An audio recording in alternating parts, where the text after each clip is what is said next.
மகிமையின் வாசல் சபை வழங்கும் மகிமையின் நேரம். தேவ வசனத்தின் ஆவிக்குரிய கருத்தாளமிக்க தேவனுடைய வார்த்தையை கேட்டு கர்த்தருக்குள் வளருங்கள், ஆசீர்வதிக்கப்படுங்கள்.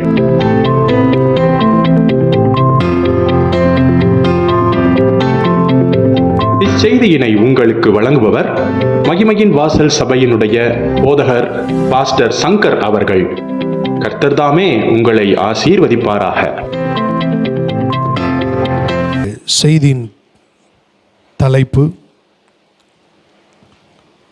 உதவி செய்யும் கிருபை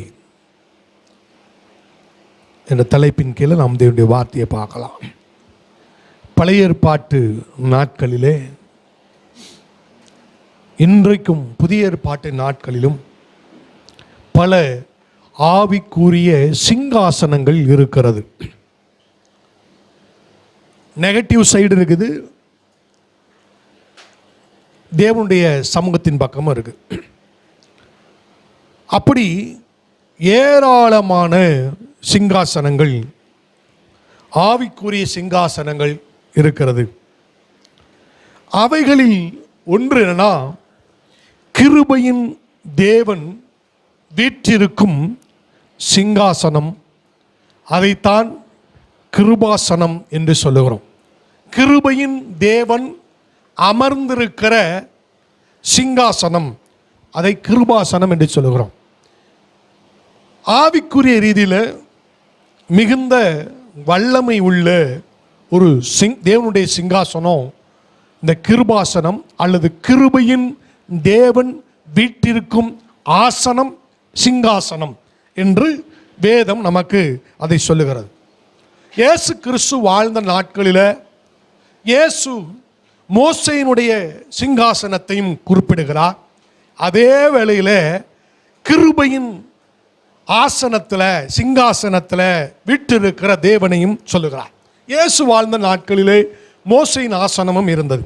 அப்போ பூமியில் நிறைய சிங்காசனங்கள் இருந்தாலும் மிகுந்த வல்லமை உள்ள ஒரு சிங்காசனம் கிருபையின் தேவன் வீற்றிருந்த கிருபாசனம்.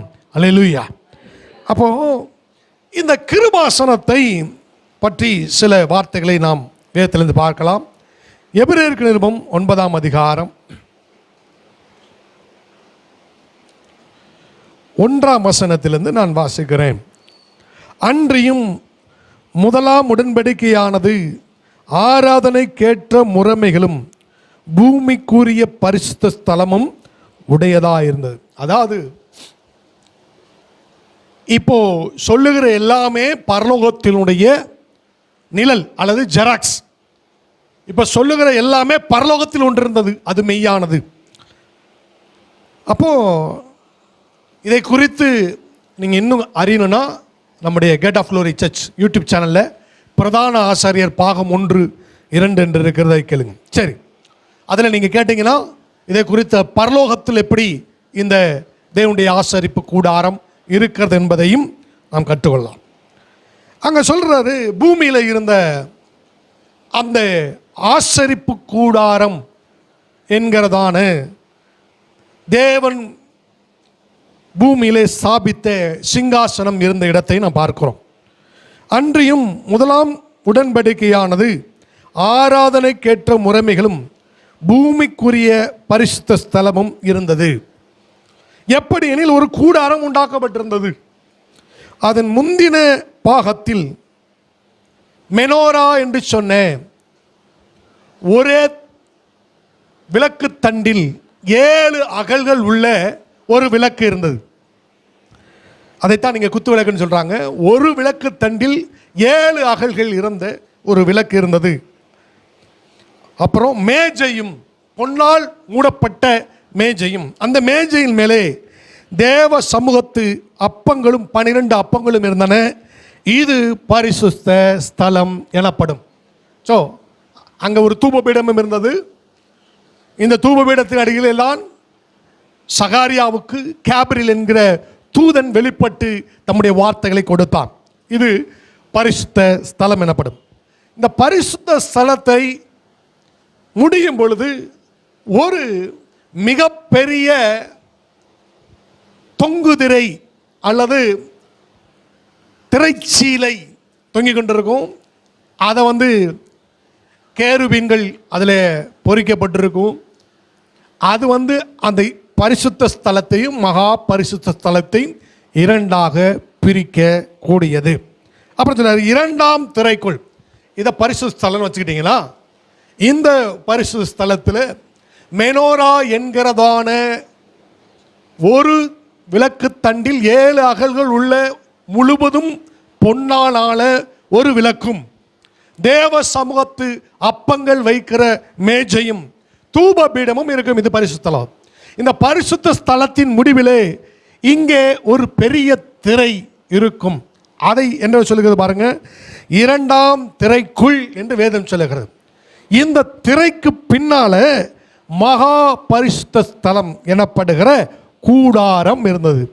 இந்த மகா பரிசுத்த ஸ்தலத்திற்குள் என்ன இருந்தது என்று சொல்லி பாருங்க, அதிலே பொன்னால் செய்த தூப கலசமும் முழுவதும் பொற்தகடு பொதிக்கப்பட்டிருந்த உடன்படிக்கை பெட்டியும் இருந்தன. அந்த பெட்டியிலே மன்னா வைக்கப்பட்ட பொற்பாத்திரமும் ஆரோனுடைய தளிர்த்த கோலும் உடன்படிக்கையும் கற்பலகைகளும் இருந்தன. அப்போ அங்க ஒரு தங்கத்தாலான மரத்தை சித்தி மரத்தினாலே ஒரு பெட்டியை செஞ்சு அதை முழுவதும் தங்கத்தினால் மூடியிருந்தார்கள். அந்த பெட்டிக்குள்ள இருக்க பொருள்லாம் சொல்லிட்டு அந்த தங்கத்தால் மூடிட்டு அந்த பெட்டிக்கு மேலே ஒரு பலகையை வைத்து மூடினார்கள். அந்த பலகைக்கு பேர் என்னன்னா, கிருபையின் தேவன் அமருகிற ஆசனம் அல்லது கிருபையின் தேவன் அமருகிற சிங்காசனம் என்று அர்த்தம். அந்த பெட்டிக்கு மேலே இல்லையா? அப்ப தேவன் என்ன செஞ்சாருன்னா, அந்த பெட்டிக்கு மேலே கிருபையின் தேவன் அமர்ந்திருந்தார் பாருங்க. அதுதான் கிருபாசனம். கிருபையின் தேவன் அமர்ந்திருந்தபடினாலே அந்த பெட்டிக்கு பேரு கிருபையின் சிங்காசனம் என்று சொல்லப்பட்டிருக்கு. சொல்லுங்க, கிருபையின் சிங்காசனம். அப்படிதான் அந்த பெட்டி இருந்தது. அப்படிதான் அந்த பெட்டி அங்கே வச்சிருந்தாங்க. அந்த பெட்டிக்கு பக்கத்தில் 2 பக்கமும் பார்த்தீங்கன்னா 2 கேருபீன்கள் இருந்தது. இந்த கேருபீன்களை பற்றி நீங்கள் பழைய ஏற்பாட்டில் வாசிக்கலாம். இந்த கேருபீன்கள் எப்படி என்னத்திற்காக கொடுக்கப்பட்டிருக்கிறது என்று சொன்னால், நீங்கள் சாலமோனுடைய சிங்காசனத்தை வாசித்தால் அவனுக்கு 6 படிக்கட்டுகள் மேல் ஏறி பின்பு அவனுடைய சிங்காசனத்தில் சாலமோன் அமருவான். அந்த சாலமோனுடைய கை சாய்மான்களாக இந்த பக்கம் ஒரு சிங்கம், அந்த பக்கம் ஒரு சிங்கம் இருக்கும். ஒவ்வொரு படிக்கட்டிலும் ஒவ்வொரு சிங்கங்கள் இருக்கும் பாருங்க. அந்த சிங்கம் எதுக்கியா சாலமோன்னு கேட்டா, என்னுடைய கையை சாய்த்து வைத்து கொள்ளுவதற்காக அந்த சாய்மானங்களாக சிங்காசனங்கள் வச்சிருந்தாங்க. பிளாஸ்டிக் சேலை வச்சிருந்தீங்கன்னா நீங்கள் கை வைக்கிறதுக்கு பிளாஸ்டிக்ல செஞ்சிருப்பாங்க, ஒரு சாய்மானம் கொடுத்துருப்பாங்க இல்லையா?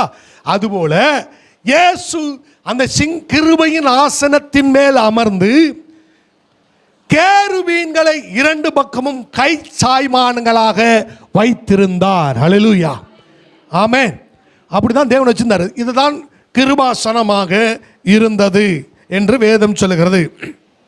அப்போ இந்த கிருபையை பழைய ஏற்பாட்டில் கிருபைனா என்னன்னா, விவரிக்க முடியாத தேவனுடைய தயவு, அது இலவசம்.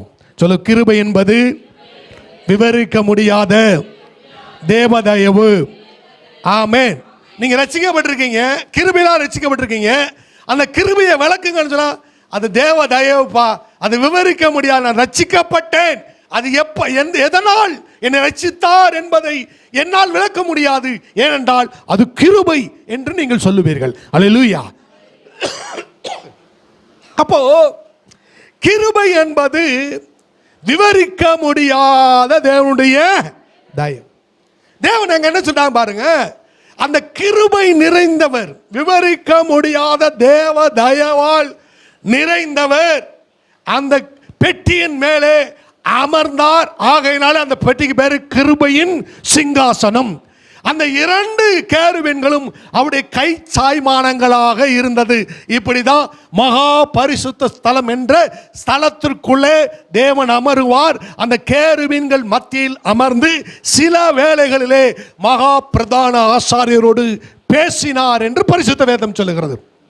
அப்போ இந்த கிருபையை பெற்றுக்கொள்ள பழைய ஏற்பாட்டு நாட்கள்ல கிருபை எத்தனை நாள்னா எக்ஸ்பைரி ஆயிரும். அதாவது 365 நாள் தான் கிருபை இருக்கும். 366வது நாள் எக்ஸ்பைரி ஆயிரும். கிருபை நிலை உள்ளது கிடையாது பழைய ஏற்பாட்டில். அதனால நித்தியமான கிருபை எனக்கு தாரணம் ஜெபம் பண்றாங்க பாருங்க. ஆனா பழைய ஏற்பாட்டில் கிருபை ஒரு வருடம் மாத்திரம்தான், எக்ஸ்பைரி டேட் 365 நாள். அதனால இந்த கிருபையை பெற்றுக் கொள்ளும்படி ஆசாரியன் கிருபையை புதுப்பித்துக் கொள்ளும்படி, சரியா சொல்லணும்னா கிருபையை புதுப்பித்துக் கொள்ளும்படி அவன் என்ன செய்வான் என்று சொன்னால், எபிரேயர் நிருபம் 9ஆம் அதிகாரம் 7ஆம் வசனத்தை வாசிப்போம் பாருங்க. எல்லாம் சேர்ந்து வாசிக்கலாம்.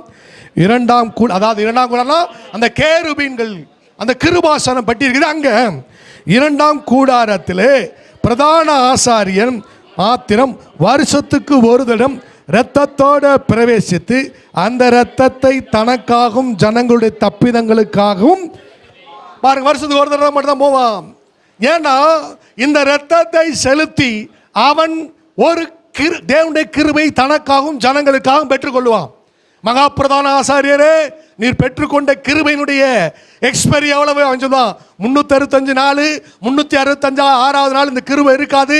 அதற்கு நான் மறுபடியும் வெள்ளாடும் செந்நிற கிடாவையும் நான் பலியிட்டு அதன் இரத்தத்தை எடுத்துக்கொண்டு பரிசுத்த ஸ்தலத்திற்குள் பிரவேசித்து, மகா பரிசுத்த ஸ்தலத்திற்குள் பிரவேசித்து எனக்காகவும் ஜனங்களுக்காகவும் அந்த இரத்தத்தை தெளித்தால் என்னுடைய கிருபை மறுபடியும் புதுப்பித்துக் கொள்ளப்படும்.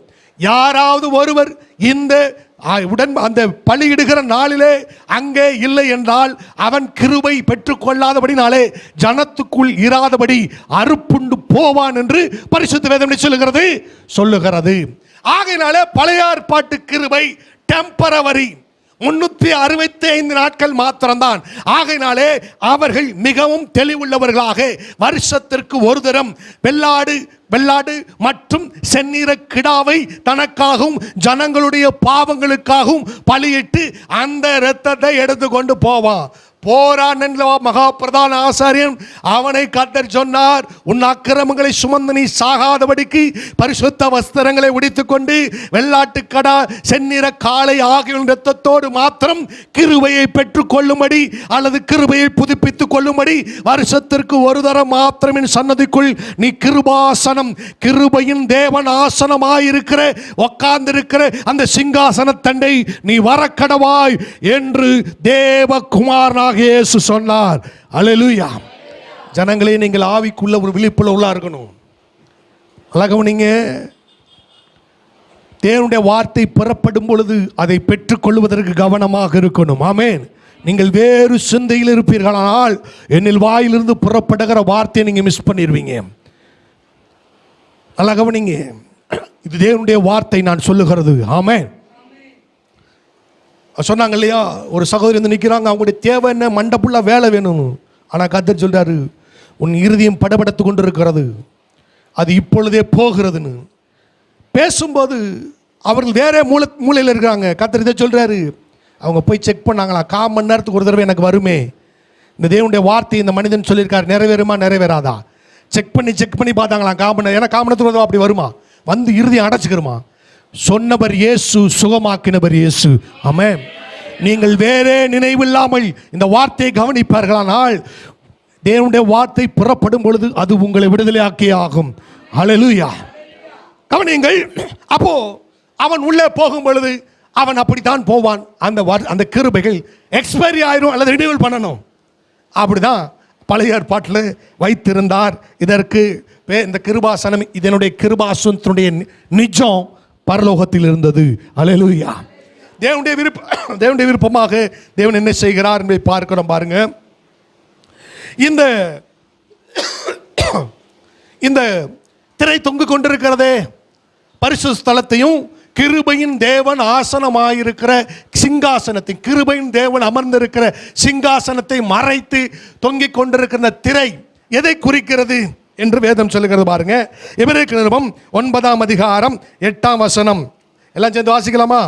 அதனாலே முதலாம் கூடாரம் நிற்கும் அளவும் பரிசுத்த ஸ்தலத்திற்கு போகிற மார்க்கம் இன்னும் வெளிப்படவில்லை என்று பரிசுத்த ஆவியானவர், அல்லேலூயா. இந்த திரையை பார்த்து ஆவியானவர் சொல்றாரா? என்ன சொல்றாரு? நான் உங்களுக்கு விளக்கமா சொல்றேன் பாருங்க. இப்ப பைபிளை வாசிக்க வேண்டாம், நான் சொல்றது கவனிங்க. தலைகளை நிமிர்ந்து கவனிங்க. முதலாம் கூடாரம் பரிசுத்த ஸ்தலம், இரண்டாம் கூடாரம் மகா பரிசுத்த ஸ்தலம். இவை இரண்டையும் பிரிக்கும் திரை இருக்கும் வரைக்கும் மகா பரிசுத்த ஸ்தலத்தில் கிருபையின் தேவன் வீற்றிருக்கும் கிருபா சிங்காசனத்தண்டை அல்லது கிருபாசனம் இருக்கும் இடத்திற்கான நுழைவதற்கான வழி இன்னும் ஜனங்களுக்கு வெளிப்படவில்லை என்று ஆவியானவர் தெரியப்படுத்துகிறார். ஹல்லேலூயா. நான் மறுபடியும் வாசிக்கிறேன். முதலாம் கூடாரம் பரிசுத்த ஸ்தலம், இரண்டாம் கூடாரம் மகா பரிசுத்த ஸ்தலம். இவைகளை இரண்டையும் பிரிக்கும் திரை இருக்கும் வரைக்கும் மகா பரிசுத்த ஸ்தலத்தில் கிருபையின் தேவன் வீற்றிருக்கும் சிங்காசனம் இருக்கும் இடத்திற்கும் அல்லது கிருபாசனம் இருக்கும் இடத்திற்கும் நுழைவதற்கான வழி இன்னும் ஜனங்களுக்கு வெளிப்படவில்லை என்று ஆவியானவர் உங்களுக்கு தெரிவிக்கிறார். அல்லேலூயா. பழைய ஏற்பாட்டில் திரையை பார்க்கும் பொழுதெல்லாம் எப்பொழுது எங்களுக்கு கர்த்தர், தேவாய கர்த்தர் இந்த கிருபாசனத்தண்டை, கிருபையின் சிங்காசனத்தண்டை, கிருபையின் தேவன் வீற்றிருக்கும் அந்த சிங்காசனத்தண்டை நுழைவதற்கான வழியை எப்பொழுது தருவார் என்று பழைய ஏற்பாட்டு ஜனங்கள் எல்லாம் காத்திருந்தார்கள். இதுதான் பழைய ஏற்பாட்டில் நடந்தது. இப்பொழுது தேவன் வருகிறார், இயேசு வருகிறார். இயேசு எப்படி வந்தாரு? வரும்பொழுது எப்படி வந்தாரு பாருங்க. வேதம் மன்னிக்கணும், 14 வசனம். அந்த வார்த்தை மாமிசமாகி கிருபையினாலும் சத்தியத்தினாலும் நிறைந்தவராய் நமக்குள்ளே, ஹல்லேலூயா. பாருங்க, தேவன் வரும் என்ன பாருங்க. நான் சொன்னேன் இல்லையா, கிருபையினால் விவரிக்க முடியாத தேவ தயவனால் நிறைந்தவர் அமர்ந்திருக்கிற சிங்காசனம் கிருபாசனம். இந்த தேவன் எப்படி வேணும் சொல்லி பாருங்க, கிருபையால் நிறைந்திருக்கிறவர். அதான் சொன்ன பாருங்க, அந்த சிங்காசனத்தில் அமர்ந்திருந்தாரே அவர் விவரிக்க முடியாத தேவ தயவனால் நிறைந்தவர். சொல்லுவேன், இயேசு விவரிக்க முடியாத தேவ தயவினால் நிறைந்தவர், கிருபை நிறைந்தவர். ஆமென். அவர் வர்றார், பூமிக்குள்ள வர்றார். அவர் நேச்சர கிருபை, விவரிக்க முடியாத தேவதைவு, இந்த சத்தியம். ரைட், இது ரெண்டும் நிறைஞ்சிருக்கிறார். உள்ள வர்றாரு. ஏன் பூமிக்குள்ள வர்றாரு? ஏன் வர்றாரு அப்படின்னா, இங்கே அவர் வருவதற்கு ஒரு காரணம் என்னன்னு கேட்டீங்கன்னா, அவர் சொல்றாரு பாருங்க, எல்லாரும் கிருபை பெறணும், எல்லாரும் கிருபை பெறணும். கிருபை பெறுவதற்கு தடையா இருக்கிறது என்னன்னா, இந்த திரைச்சீலை தான் தடையா இருக்கிறது. ஆகையினாலே நீங்கள் கிருபாசனத்தண்டை நுழைவதற்கான வழியை நான் ஏற்படுத்த வந்திருக்கிறேன் என்று சொல்லுகிறார். ஆண்டவர் சொன்னார் பாருங்க. ஆண்டவர் அங்க சொல்றாரு, நானே வழியும் சத்தியமும். இந்த கிருபையால் நிறைந்தவர் சொன்னாரு. எப்பா, எபிரேயர்களிடத்திலே வழி இன்னும் உண்டாகலன்னு ஆவியானவர் சொல்றாரு. நீங்கள் விவரிக்க முடியாத தேவ தயவை பெற்றுக்கொள்ளும்படி ஒரு வழியை உண்டாக்க கிருபையில் நிறைந்தவராய் நான் வந்திருக்கிறேன் என்று இயேசு சொல்லுகிறார். அல்லேலூயா. யோவான் 14:6 சொல்லுகிறது, நானே வழி சத்தியமும் ஜீவனுமாய் இருக்கிறேன். ஆமென். ஆண்டவர் சொல்ல, அவர்தான் வழி. எங்க ஆண்டவரே வழியை உண்டாக்குறீங்க? ஆண்டவர் சொல்றாரு, கிருபையின் தேவன் வீற்றிருக்கும் சிங்காசனத்தண்டை நீங்கள் நுழைவதற்கான வழியை கிருபையில் நிறைந்த இயேசு உண்டாக்குவதற்காக பூமிக்கு வந்தார். ஆமென். அப்ப வந்துட்டார் பாருங்க. அவர் உள்ள வர்றாரு. உள்ள வந்து கிருபையால் நிறைஞ்சிருக்கிறார். விவரிக்க முடியாத தேவதயவு. அப்படியே விவரிக்க முடியாது. ஏன் என்ன சுகமாக்குறீங்க? அதை நீ விவரித்து கொள்ள முடியாது. ஏன் என்ன ரட்சிக்கிறீர்கள்? அதை விவரித்துக் கொள்ள முடியாது. அதனுடைய தயவு என்று சொல்லுகிறவர். கிருபையினால் என்பது அத்தனையும் இலவசம். அல்லேலூயா. அவர் சொல்றா பாருங்க, ரோமர்களிடமும் 3ஆம் அதிகாரம் 26வது வசனத்துக்கு போகலாம். ரோமர் 3:26.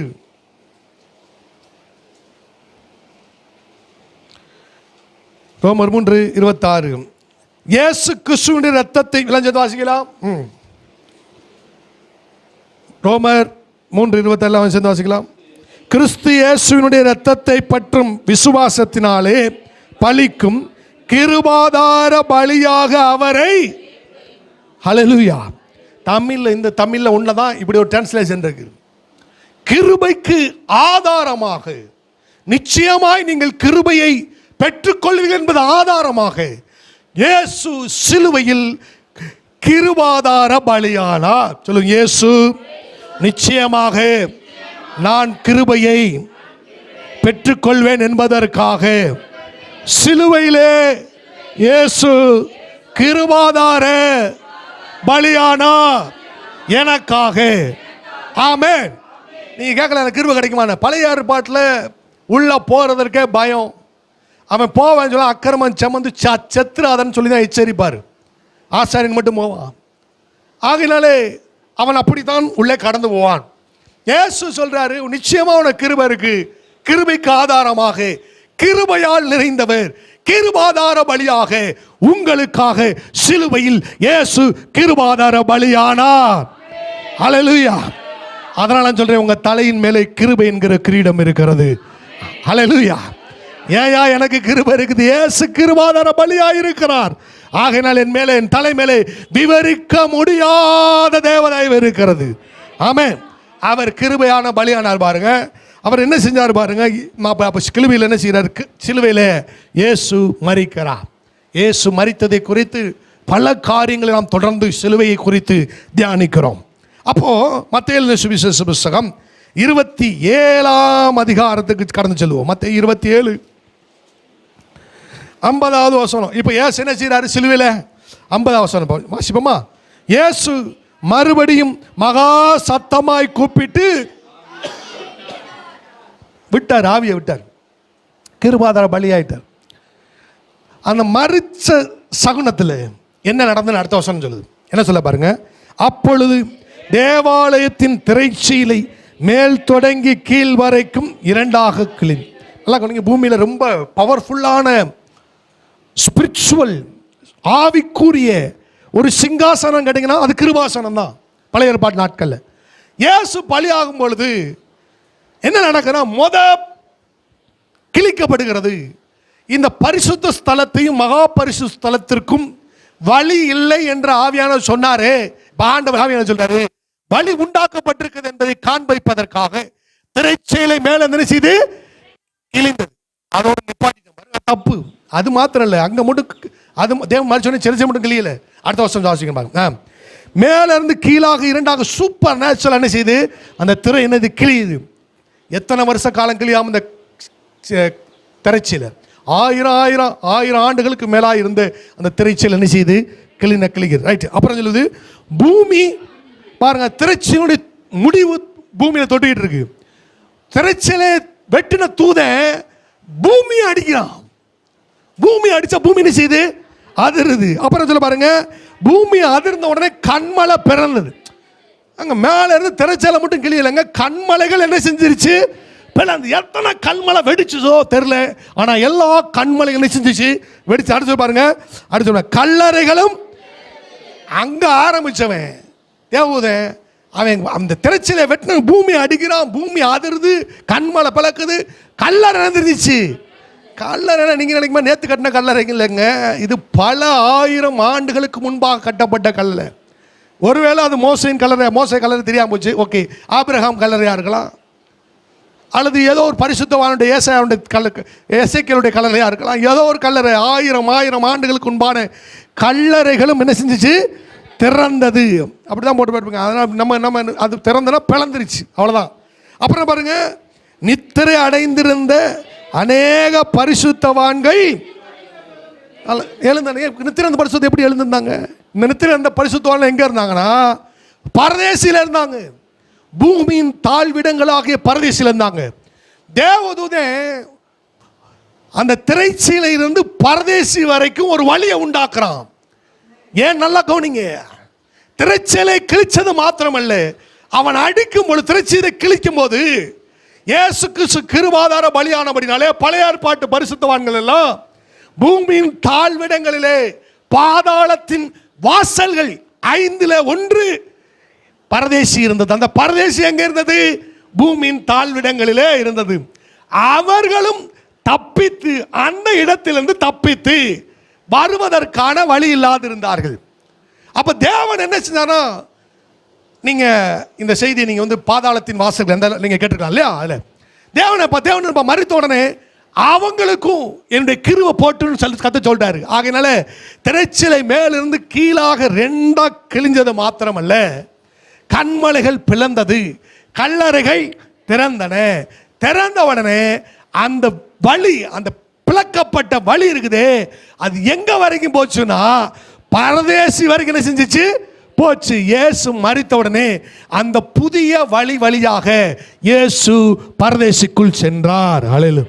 பாவிகள் சென்ற வழியில போலங்க, தனக்கென்று கர்த்தர் ஒரு புதிய வழியை உண்டாக்கி அதன் வழியாய் பரதேசில போய் சொல்றாரு, இங்க பாரு, உனக்காக நித்திய கிருபையோடு நான் பலியாய் இருக்கிறேன், உங்களெல்லாம் மீட்டுக்கொள்ள வந்திருக்கிறேன் என்று சொல்லி எல்லாரையும் எழுப்பி கொண்டு போனார். ஹல்லேலூயா. பூமியின் கால் விடங்களில் இருந்த பரதேசியில் இருக்கிற எல்லா பரிசுத்தவான்கள் தங்களுடைய நித்திய கிருபை அழிச்சு எல்லாத்தையும் காலி பண்ணி மூன்றாம் ஆனது கொண்டு போயிட்டாரு. ஆமென்.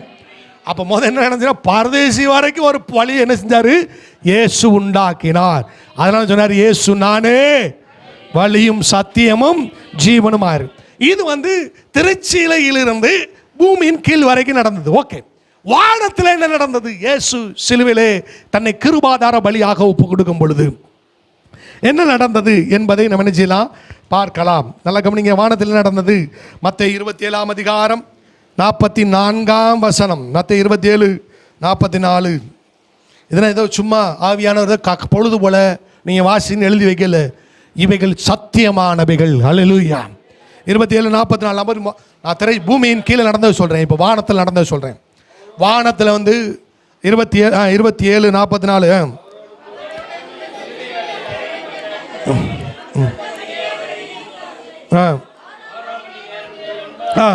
ஆறாம் மணி நேரம் முதல் 9ஆம் மணி நேரம் வரைக்கும் பூமி எங்கும் பாருங்க. 12 மணிக்கு இயேசு சிலுவையில் தொங்கிட்டு இருக்காரு. 9 மணிக்கு சிலுவை போறாரு, 12 மணி வரைக்கும் 3 மணி வரைக்கும் சிலுவையில் தொங்குறாரு. நண்பகல் 12 மணிக்கு சூரியன் இல்லை, ஒரு அந்தகாரம். இது வந்து அந்தகாரம் வந்து என்னன்னா டிமானிக், பிசாசினுடைய அத்தனை இருளும் பூமியை சூழ்ந்து கொண்டுச்சு. அந்த இருளுக்குள்ள இயேசு 3 மணி நேரம் தொங்கிட்டு இருக்காரு. கார் இருள் அங்கே என்ன செஞ்சிச்சு இருந்தது என்று வேதம் சொல்லுகிறது. அப்போ தொங்கிட்டு இருக்கும்போது இயேசு என்ன செய்கிறாரு, மார்க் எழுதின சுவிசேஷ புஸ்தகம் 15ஆம் அதிகாரம் 37ஆம் வசனம். இதுதான் நடக்கிற சம்பவம். மார்க் 15:37. மார்க் 15:37.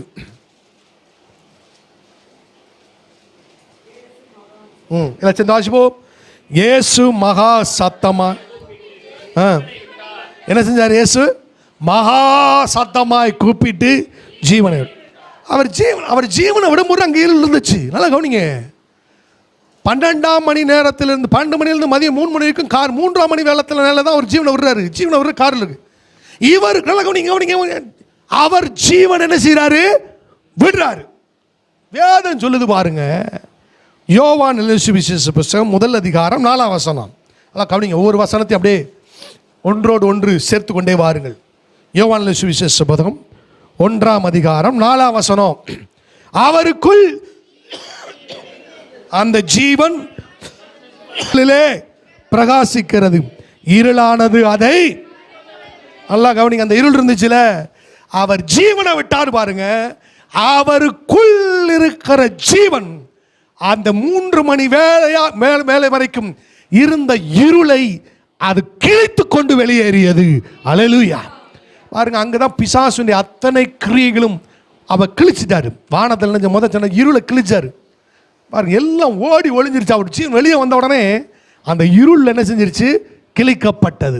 ஏசு ஜீவனை விடும்போது அப்படி நடந்துச்சு. நீங்க நினைக்கிற பாருங்க, கரண்ட் வயருக்குள்ள கரண்ட் இருக்குன்னு நீங்க விசுவாசிக்கிற போல இயேசுவின் ஜீவனுக்குள்ளே ஒளி இருக்கிறது. ஆமே. அவருடைய ஜீவனை நீங்கள் கையில் வச்சுன்னு வச்சுக்கோங்களேன், அது என்ன செய்யும், அது ஒளியாக தான் இருக்கும். அவருடைய ஜீவனை கையில் வச்சு வச்சுக்கோங்களேன், அவ்வளவு பிரகாசமாக இருக்கும். இந்த பிரகாசத்தை எந்த இருளும் மேற்கொள்ள முடியாது. ஆமே. அவருடைய ஜீவன் உங்களுக்குள் இருக்கிறது. நீங்கள் உலகத்திற்கு ஒளியாக இருக்கிறீர்கள். ஆமே, அதான் சத்தியம்.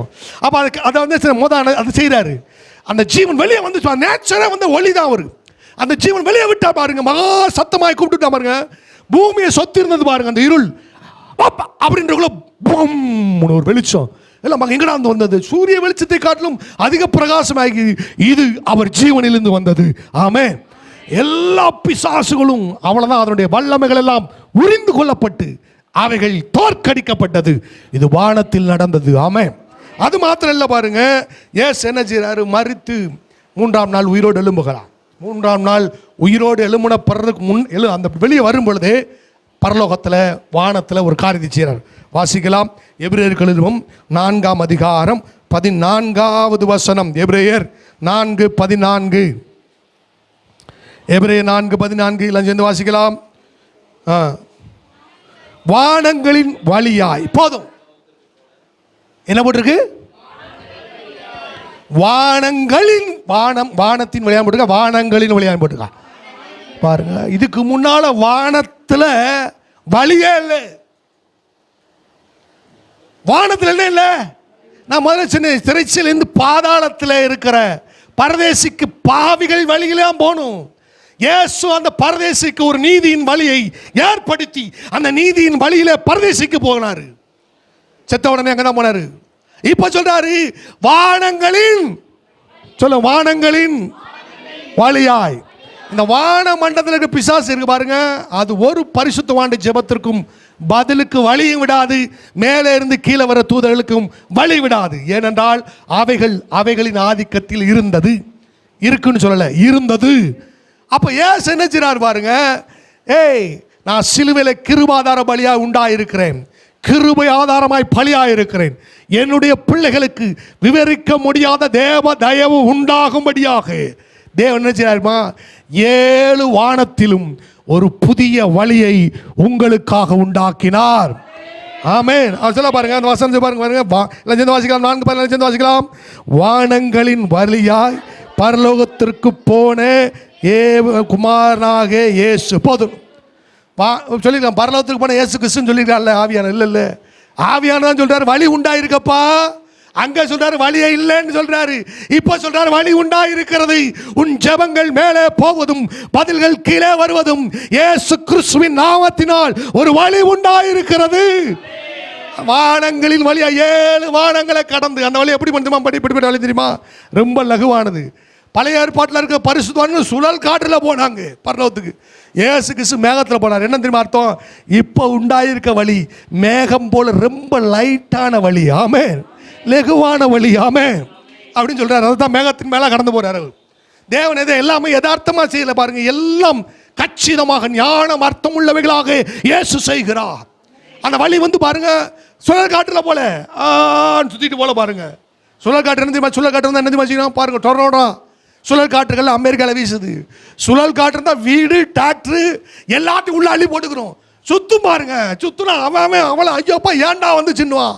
ரொம்ப டஃப் அந்தது. அப்படி ஒரு சுழல் காற்று தான் எலியா கடந்து போனான் மேலே. அப்படி அங்கே பண்ண பரலோகமான தூதனை கேபரியில நிப்பாட்டி வச்சுருவான். அவ்வளோ வல்லம் உள்ள பிசாசுகள் அங்கே இருக்குது. ஏசு சிலுவை மாதிரி சொன்னார், நீ மேகத்தில் கூட போயிடலாம்பா, ஒரு காற்றை போல போகலாம், உன் ஜெபம் அப்படி போகும். ஆமென் என்று சொல்ல. வானங்கள் 7 வானத்தை கடந்தார். 7 வானங்கள் வழியா என்ன செஞ்சாரு? என்ன சொல்ல, பரலோகத்துக்குள்ள போய் நிஜமா இருக்கிற, அது சொல்றா பாருங்க, நிஜமா இருக்கிற அந்த பரிசுத்த ஸ்தலத்துக்குள்ள போய் கிருபையின் தேவன் விட்டிருக்கிற சிங்காசனத்தில் அவருடைய பரிசுத்த ரத்தத்தை தெளித்து சொன்னார், யாரெல்லாம் இயேசுன்னு வர்றாங்களோ அவங்களுக்கெல்லாம் எக்ஸ்பைரி ஆகாத நிரந்தரமான கிருபை வழங்கப்படும். ஹல்லேலூயா. ஆமென். பழைய பட கிருபை விட்டு தள்ளிடுறாங்க. இங்கே சொல்றாரு, கிருபையின் தேவனே உங்களுக்காய் பலியாயிருக்கிறார். நீங்க வேணுமா தள்ளலாம், அவர் தள்ள போகிறது இல்லை. அழியாத தேவனுடைய கிருபை உங்கள் தலையின் மேல் இருக்கிறது. அப்படி போய் என்ன சொல்றாரு, இந்த வழியை உண்டாகு. இந்த வழியை பற்றி வேதம் என்ன சொல்லுது பாருங்க. இந்த அப்படி ஒரு வானத்தில் ஒரு வழி இருக்குது. நம்ம என்ன பூமிக்குள்ள போக போறது இல்லை, நமக்கு போக வேண்டியது மேலே தான் போக போகிறோம். அந்த வழியை பற்றி என்ன சொல்லுது பாருங்க, வேதம் என்ன சொல்லுது பாருங்க. எபிரேயர் நிருபம் 10ஆம் அதிகாரம் 19ஆம் வசனம்.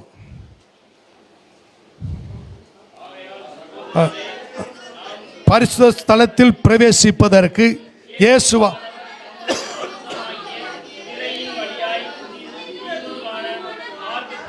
உண்டு பண்ணினார். அவர் என்ன சொல்ல பார்த்தீங்களா, அவர் வந்து புதியதும் ஜீவனுமான மார்க்கம் பாருங்க. அந்த பழைய பரலோகத்து போகிற மார்க்கம், அது புதிய வழி, ஜீவனுள்ள வழி. இதை அவருடைய சரீரத்தின் வழியாக என்ன செஞ்சார்? உண்டாக்கினார். இப்போ நீங்கள் பரலோகம் போகணும் அப்படின்னா, பரலோகத்தில் போய் அந்த கிருபையை பெறணும், ஒரே வழி என்னன்னா இயேசுவே வழி. இது புதிய வழி, ஜீவனுள்ள வழி.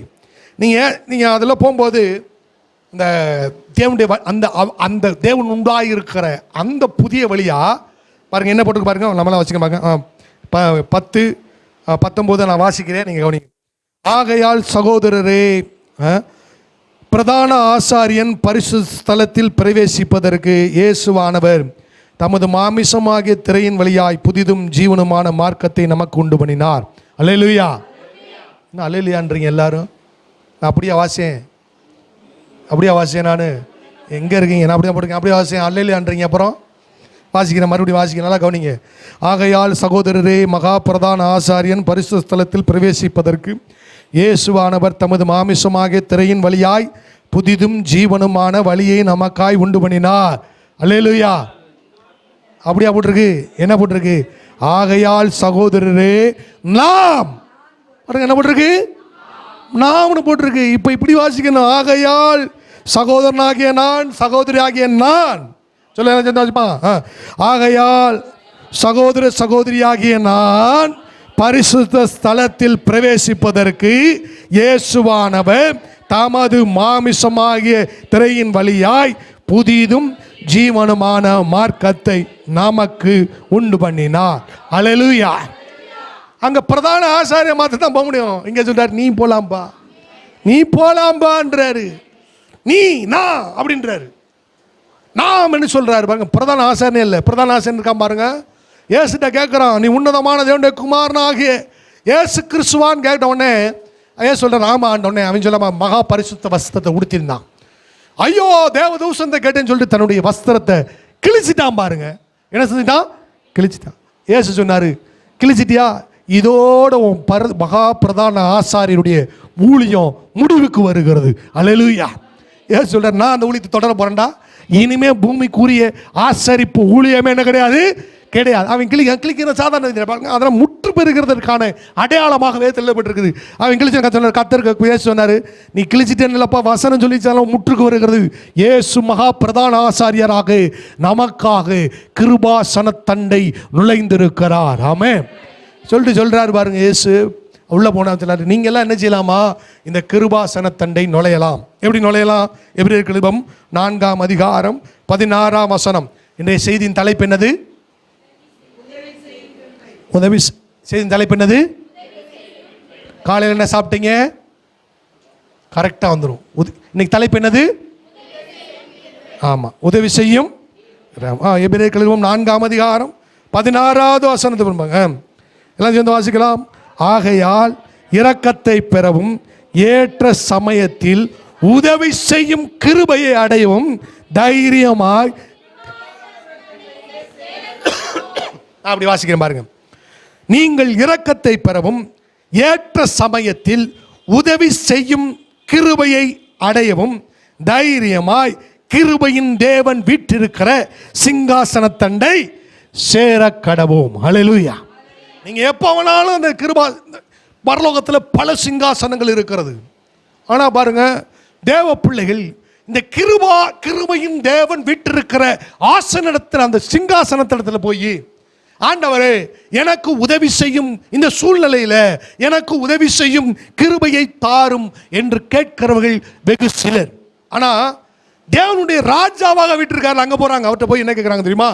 ஆண்டவரே எனக்கு நியாயம் செய்யும், ஆண்டவரே எனக்கு பொண்ணை கொடுங்க, ஆண்டவரே எனக்கு பொருளை கொடுங்கன்னு கேட்குறாங்க. தப்பு இல்லை. தேவன் இந்த கிருபையின் சிங்காசனத்தண்டை போகிறவர்கள் வெகு சிலரே. தேவ பிள்ளைங்க போய் கேட்கறதுல, உதவி கேட்கறதுல பாருங்க. யார்கிட்ட கேட்கறதுல? விவரிக்க முடியாத தேவ தயவினால் உதவி செய்கிற கிருபையை தருகிற தேவனிடத்தில் போய், ஆண்டவரே எனக்கு என்ன செய்யுங்க, எனக்கு இந்த நேரத்தில் உங்களுடைய உதவி செய்யும் கிருபை என்ன செய்யுங்க தாங்கன்னு கேட்கறது இல்லை பாருங்க. இந்த தாங்கன்றதை கேட்கறதுக்கு என்ன வேணும்னு கேட்டீங்கன்னா, முதலாவது அவர்கள் இயேசுவை சொந்த ரட்சகராக ஏற்றிருக்க வேண்டும். அவங்க ரட்சிக்கப்படுறதே கிருபையினால தான்.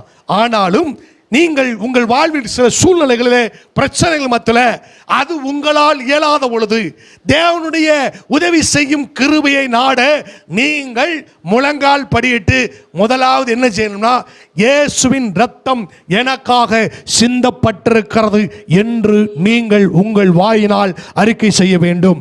அல்லேலூயா. பாருங்க, இங்க ஒன்று சொல்லப்பட்டு பாருங்க, எபிரேயர் நிருபம் 10ஆம் அதிகாரம் 19ஆம் வசனம் 19, 20 நம்ம வாசிக்கலாம் பாருங்க. எபிரேயர் முழங்கால் படிட்டு எப்படி நம்ம அந்த கிருபாசன தண்டை நாம் சேருவது என்பதை இந்த வசனம் சொல்லுகிறது. பாருங்க, 20ஆம் வசனம். முதலாவது நீங்கள் விசுவாசிக்கணும், எனக்கு பரலோக 7 வானங்கள் வழியாக ஒருவனும் பூட்டக்கூடாத, ஒருவனும் அடைக்கக்கூடாத திறக்கப்பட்ட ஒரு புதிய வழியை இயேசு எனக்காக இந்த பூமியிலிருந்து பரலோகம் வரைக்கும் வச்சிருக்காருன்னு இந்த வசனத்தின்படி விசுவாசிக்கணும். அல்லேலூயா. ஆமென். அதனால் நீங்கள் நினைக்கக்கூடாது என் ஜெபம் போகுமா போகாது. நீங்கள் ஜெபம் பண்ணுற எல்லா ஜெபமும் இயேசு ஆண்டவருடைய சமூகத்தை சென்றடையும். அல்லேலூயா. அதனால் கதை சொல்ல பாருங்க, ஆகையால் சகோதரரே, நாம் பரிசுத்த ஸ்தலத்தில் பிரவேசிப்பதற்கு இயேசுவானவர் தமது மாமிசமாக திரையின் வழியாய் புதிதும் ஜீவனுமான மார்க்கத்தை நமக்கு ஜெபம் பண்றதுக்கு முன்னால உடனே பிரேயர் ஆரம்பிச்சிருக்கூடாது. பாருங்க, நல்லா டிராக்டர் ஸ்டார்ட் பண்றமான்னு டாட்டா டாட்டா டாட்டான்னு ஸ்டார்ட் பண்ணக்கூடாது. கொஞ்ச நேரம் சிலுவையில் ஏசப்பா எனக்காக இந்த கேட்ட சத்தியங்கள்லாம் யோசிக்கணும். ஆண்டவரே, தியான நேரம் தான், ஜெபம் உடனே போகக்கூடாது. சரிங்களா? போகக்கூடாது. பாருங்க, அப்போ போகும்போது அவர் அந்த கேட்கணும், ஆண்டவரே எனக்காக இப்படி நீங்கள் சிந்திருக்கீங்களே, எனக்காக ஒரு புதிய வழியை திறந்துருக்கீங்களா. நீங்கள் இப்படி ஆரம்பிக்கும் போது பாருங்க, நீங்கள் ஜெபம் பண்ணுற இடம் அப்படி தேவ மகிமையால் நிரம்பும். ஆமாம், அதெல்லாம் நீ மக்கள் எதிர்பார்க்கல. அதெல்லாம் இல்லை. அது ஒரு ப்ரேயர் என்ன ஆகிப்போச்சுன்னா, ஸ்டார்ட் பண்ணும் ஸ்டாப் ஸ்டார்ட் ஸ்டாப். நோ, அது ப்ரேயர்ல.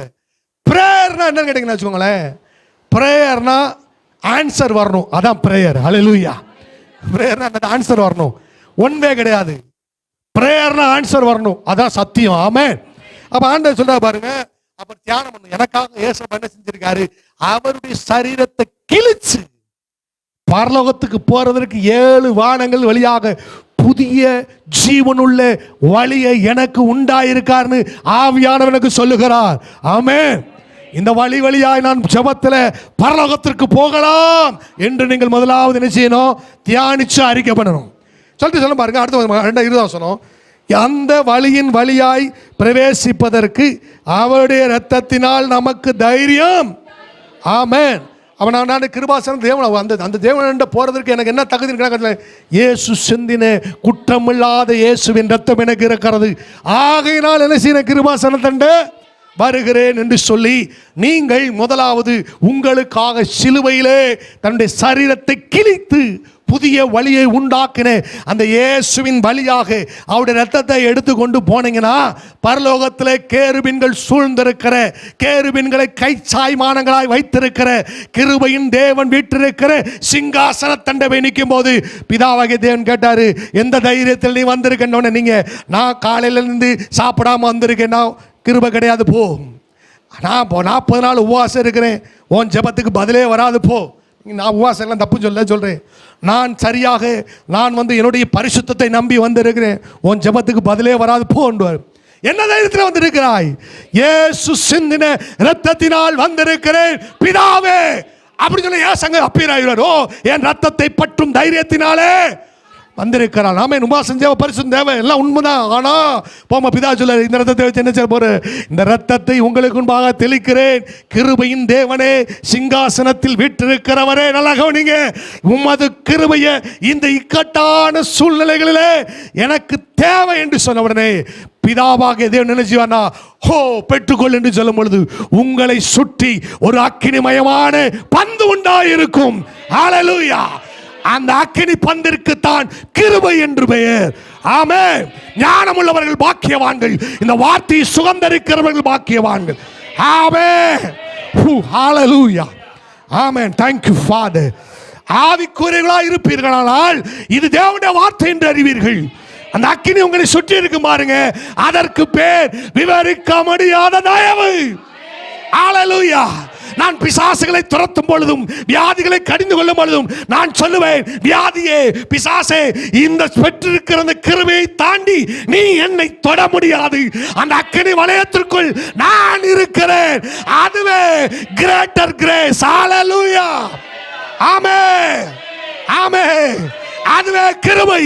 நீங்கள் பெற்றுக்கொண்ட கிருபை அதுவே. ஆமென்.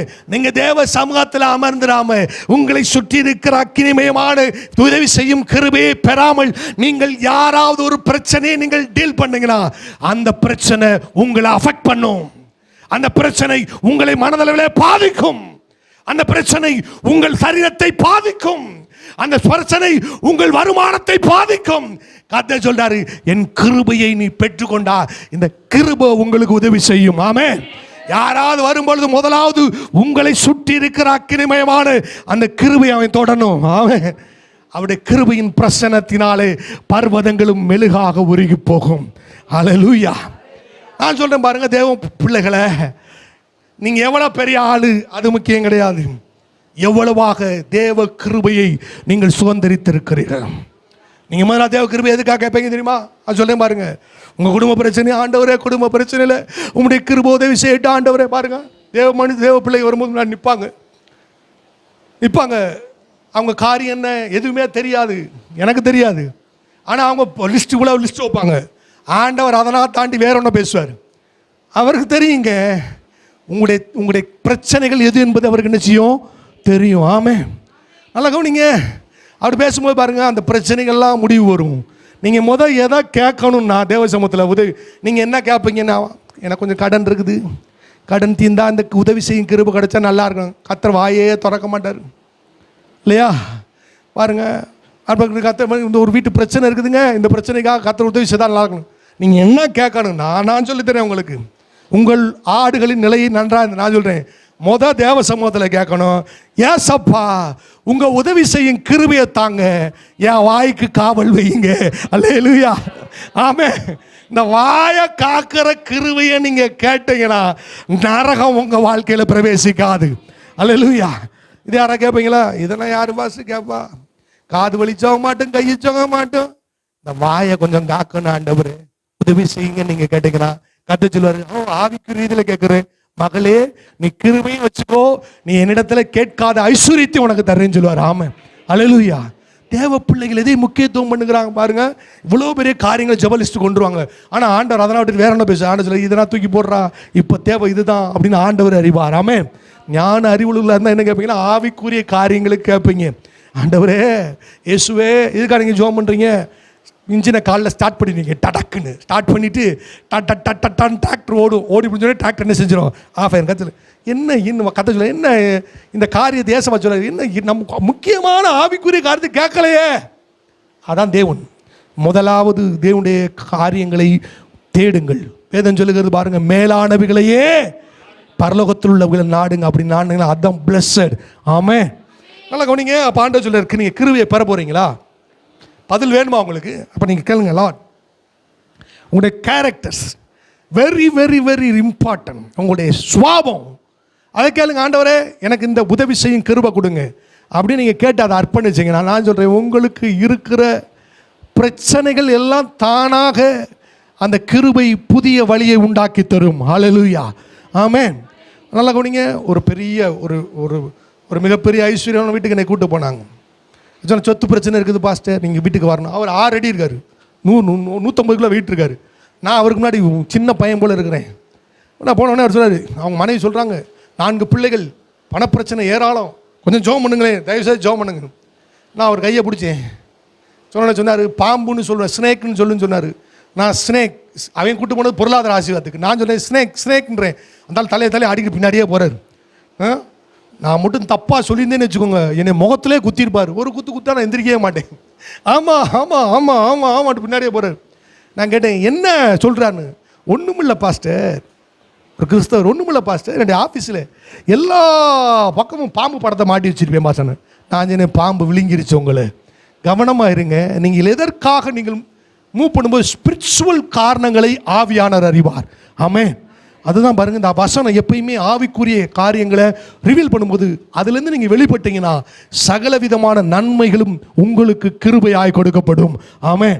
அப்போ கர்த்தர் சொல்ல உதவி செய்யும் கிருபை உங்களுக்கு வேணுமா அப்படின்னா நீங்கள் செய்யணும். இயேசுவை பற்றும் இரத்தத்தோடு கூட போய், ஆண்டவரே நான் என்ன உங்கள் சமூகத்துக்கு வந்திருக்கிறேன், நீங்கள் உங்கள் பலியாக நான் வந்திருக்கிறேன், பரலோகத்துக்கு வந்திருக்கிறேன், எனக்கு உதவி செய்யும் கிருபை கொடுங்கன்னா இயேசு தன்னுடைய அக்கினிமயமான கிருபையை உங்களை சுற்றும் அமைப்பார். ஹல்லேலூயா.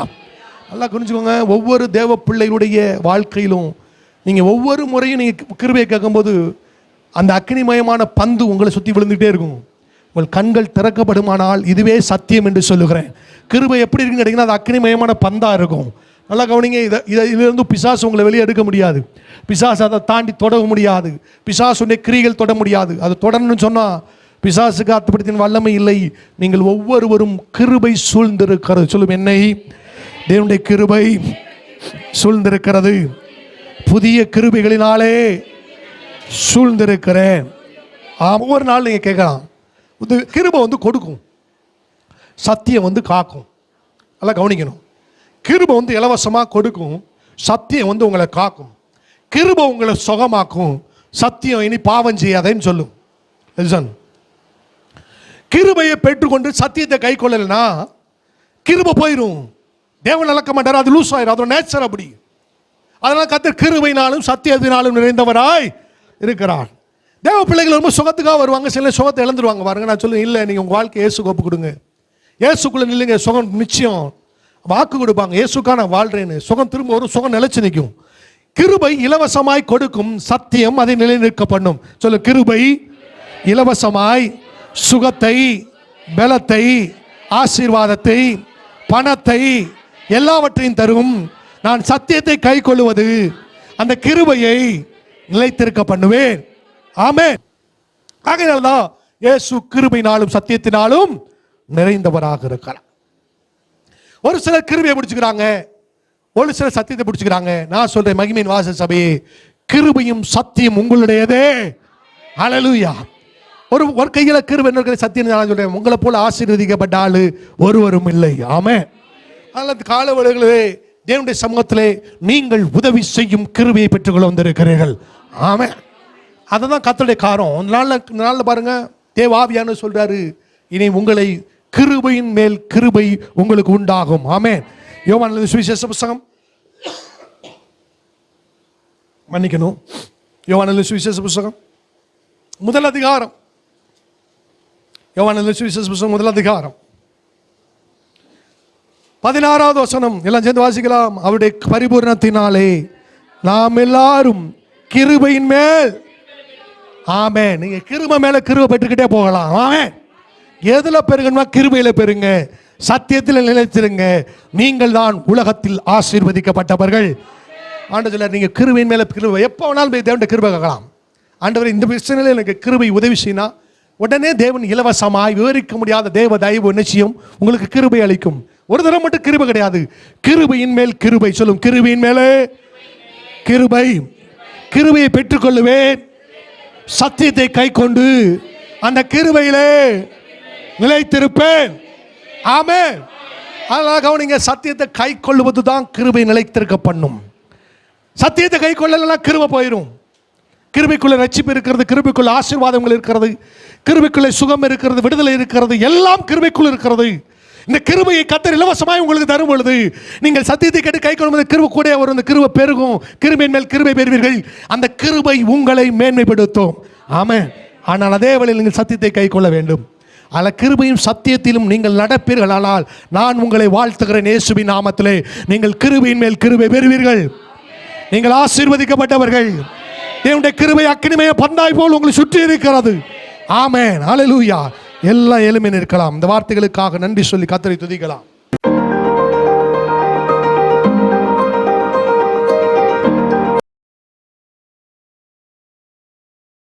Don't forget to subscribe.